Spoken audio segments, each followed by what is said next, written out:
Pengakuan terpidana mati Freddy Budiman yang menyebutkan keterlibatan aparat penegak hukum dalam jaringan narkoba bukan isapan jempol. Keterlibatan petugas dalam bisnis narkoba di penjara dibekingi aparat penjara sudah terjadi sejak lama. Bagaimana bisnis ini bisa berkembang? Berikut kesaksian mantan anggota sindikat narkoba Lapas yang berbincang dengan koresponden CNN Indonesia Miftah Farid secara eksklusif beberapa waktu yang lalu.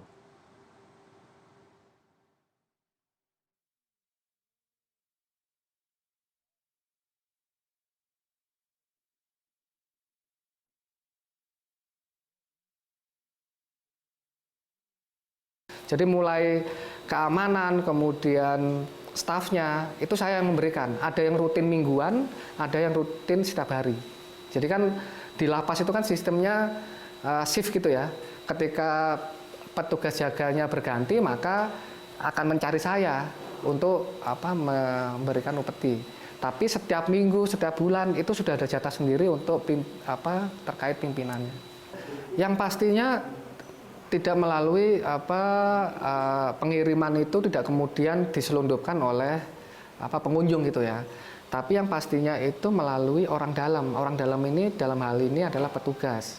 Jadi ketika bandar merequest barang itu di luar untuk kiriman, jadi penguasa lapas ini yang dalam hal ini narapidana itu kemudian mengkondisikan supaya barang itu bisa masuk. Nah, yang mengambil siapa? Yang mengambil adalah petugas.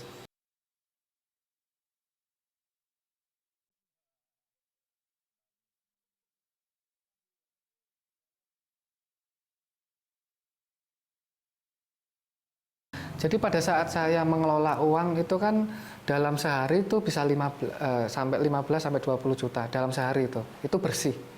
Dan bahkan itu bisa lebih dari itu. Jadi kalau untuk kebutuhan pengeluaran untuk upeti sipir, mel yang setiap hari harus dikasihkan ke petugas jaga, kemudian sampai transaksi sampai untuk anak buah itu dikasih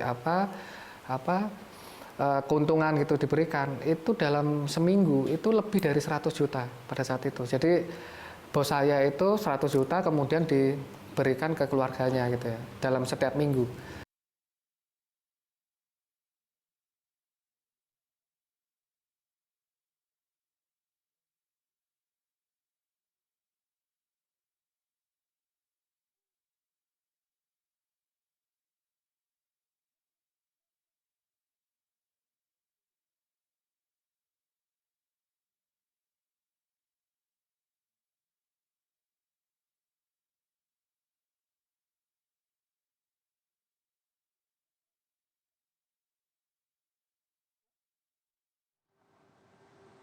Lembaga pemasyarakatan dan rumah tahanan di Jawa Timur ditengarai menjadi surga bagi sindikat narkoba. Beberapa kali Badan Narkotika Nasional dan Kepolisian mengungkap jaringan narkoba di penjara, misalnya di Rutan Medaeng. Namun upaya itu tidak berhasil menumpas jaringan bisnis narkoba di penjara. Bisnis ini terbentuk karena lebih dari 60% dari 18.000 narapidana penghuni lapas dan rutan tersangkut kasus narkoba. Situasi ini menciptakan pasar tersendiri. Sipir terlibat bahkan menjadi tukang pikul bandar narkoba yang menjalani hukuman. 11 sipir pun dipecat karena terlibat jaringan narkoba. Pegawai ada yang ditangkap oleh kita juga, bekerja sama dengan BNN. Kita minta supaya ditahan dan kita langsung pemecatan. Kemarin baru turun 1 orang kita pecat. Jadi memang kita tidak main-main di dalam pemberantasan narkoba. Narkoba ini sudah lama, bukan barang baru di lapas. Nah, sekarang baru kita lakukan, sejak saya di sini, kita lakukan law enforcement yang betul-betul kuat.